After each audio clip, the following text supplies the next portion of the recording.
उसके साथ उनके बचपन की, स्कूल की बहुत सारी यादें जुड़ी हुई हैं। बचपन की शरारतों में दोनों बराबर के पार्टनर्स होते थे, या उन्हें क्राइम पार्टनर्स मेरे ख्याल से कहना सही होगा। बाग से आम चुराना हो या क्लासमेट्स के टिफिन से लंच चुराना, इसमें दोनों की बराबर की पार्टनरशिप होती थी। साथ स्कूल जाना, साथ खेलना, हर काम दोनों का साथ ही होता था। टीनेज तक ये सिलसिला चलता रहा और फिर सुधाकर के फादर का ट्रांसफर दूसरे शहर में हो गया। जब वो लोग शिफ्ट हुए तब दोनों दोस्त बहुत उदास हुए, लेकिन जाना तो था ही। लेकिन फिर लेटर्स और बाद में फोन के जरिए एक दूसरे से दोनों जुड़े रहे। साल में 1-2 बार मुलाकात भी हो जाती थी, लेकिन पिछले 10 साल से मिलने का यह सिलसिला थम सा गया था, क्योंकि अब दोनों की उम्र भी हो गई थी और ऐसा कोई बहाना भी नहीं मिला कि मुलाकात हो। पंडित जी ये सब सोच ही रहे थे कि सुधाकर और सौरभ आ गए। दोनों दोस्त ऐसे गले मिले जैसे जन्मों के बाद मिल रहे हो। सौरभ भी पंडित जी से मिलकर बहुत खुश हुआ। दोनों दोस्तों की जो बातें शुरू हुई तो जैसे खत्म होने का नाम ही नहीं ले रही थी। सरला जी और सौरभ तो बस उनकी बातें सुने जा रहे थे। इस सब में कब दिन ढल गया पता ही नहीं चला। डिनर के बाद जब सब सो गए तब पंडित जी अकेले ही बरामदे में बैठे कुछ सोच रहे थे। उनके ध्यान में रह रहकर सौरभ का मुरझाया हुआ चेहरा आ रहा था। पता नहीं क्यों, लेकिन उन्हें लग रहा था कि सब कुछ ठीक नहीं है, कहीं कोई परेशानी है, वरना सौरभ के चेहरे पर तो हमेशा स्माइल रहती थी। उन्होंने सोचा कि सुबह जरूर सौरभ से बात करेंगे। सुबह जब पंडित जी वॉक पर निकल रहे थे तो सौरभ भी उनके साथ आ गया। कुछ फॉर्मल बातों के बाद आखिर पंडित जी ने सौरभ से पूछ लिया कि क्या वो किसी परेशानी में है। सौरभ पहले तो हिचकिचाया, लेकिन फिर वो पंडित जी के आगे खुल गया। उसने बताया कि उसकी लाइफ में पिछले कुछ सालों से बहुत टेंशन चल रही है, जिसकी वजह उसकी वाइफ और मदर का रिलेशन है। मैं समझा नहीं, पंडित जी ने सौरभ से कहा। सौरभ बोला, मैं आपको डिटेल में बताता हूँ। मेरी शादी में तो आप आए ही थे।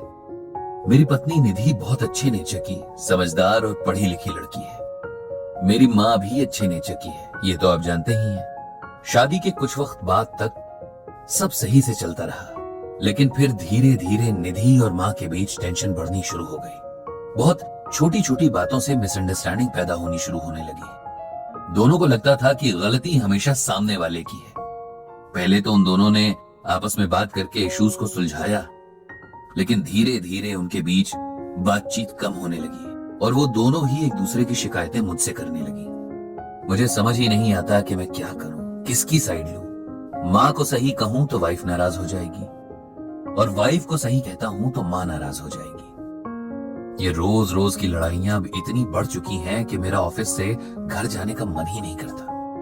पंडित जी को सौरभ की परेशानी अच्छे से समझ आ गई, लेकिन इसमें उनके दोस्त सुधाकर का रोल समझ नहीं आ रहा था। तुम्हारे पापा इस मामले में कुछ इंटरफेयर नहीं करते क्या? दोनों को समझाने की कोशिश नहीं करते? मेरे पापा का नेचर तो आप जानते ही हो। किसी भी तरह के लड़ाई झगड़े से वो दूर रहना पसंद करते हैं। फिर एज के साथ उनका ब्लड प्रेशर भी बढ़ा हुआ रहता है, इसीलिए हम भी नहीं चाहते कि उन्हें अननेसेसरी किसी टेंशन वाली सिचुएशन में घसीटे। एक ही घर में रहते हैं, इसीलिए पता तो उनको सब कुछ ही है, लेकिन वो सास बहू की लड़ाई में नहीं पड़ते। दोनों में से ना तो किसी को अच्छा कहते हैं ना बुरा। ये कहकर पंडित जी ने लंबी सांस ली। लेकिन ऐसा कब तक चलेगा? किसी न किसी को उन दोनों को साथ बिठाकर बात तो करनी ही पड़ेगी। क्या पता जब वो साथ बैठकर एक दूसरे से बात करेंगी तो उनकी मिसअंडरस्टैंडिंग्स दूर हो जाएं। मैंने कोशिश की थी अंकल, लेकिन कोई फायदा नहीं हुआ। निधि अब उस घर में और रहना नहीं चाहती और मैं इस उम्र में अपने पेरेंट्स को छोड़ना नहीं चाहता, लेकिन वाइफ को भी परेशान नहीं देख सकता। अब आप ही बताइए मुझे कि मैं क्या करूं। तुम्हारी सिचुएशन देखते हुए मैं तुम्हें गीता से एक श्लोक सुनाता हूं। इस श्लोक और उसके अर्थ को सुनने के बाद तुम्हें यह समझ आ जाएगा कि तुम्हारे परिवार में हो रही इस कलह का कारण क्या है।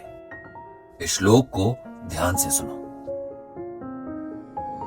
उद्धेर्दात मनात्मानम नात्मानम अवसादयेत आत्मैम ह्यात्मनोम बंधुरात्मैव वृपुरात्मनः।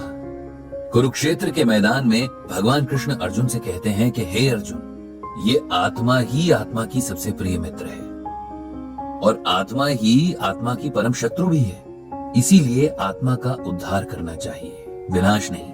जिस व्यक्ति ने आत्मज्ञान से इस आत्मा को जाना है, उसके लिए आत्मा मित्र है, और जो आत्मज्ञान से दूर है, उसके लिए आत्मा ही शत्रु है।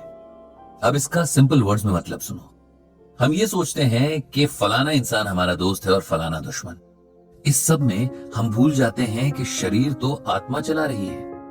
दो आत्माओं के पिछले जन्मों के कर्मों के कारण उनके अगले जन्मों में रिश्ते बनते या बिगड़ते हैं। तुम्हारी माँ और पत्नी के कुछ पिछले जन्मों के रिश्ते होंगे, कुछ आपस के हिसाब किताब होंगे जो इस जन्म में भी उनके साथ आए हैं। इसी वजह से दोनों के बहुत समझदार होने के बावजूद ऐसी सिचुएशंस बनती जाती हैं कि उनके बीच सब खराब हो जाता है।